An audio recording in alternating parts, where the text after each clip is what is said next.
তোমার হয় না তুলনা।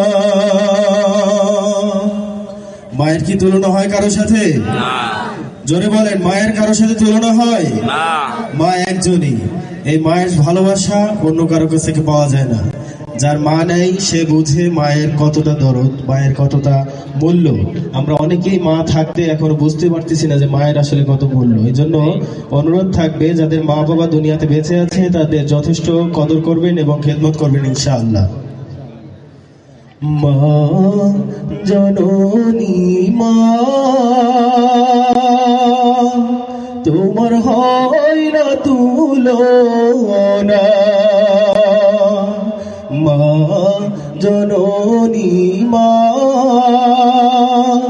তোমার হয় না তুলনা।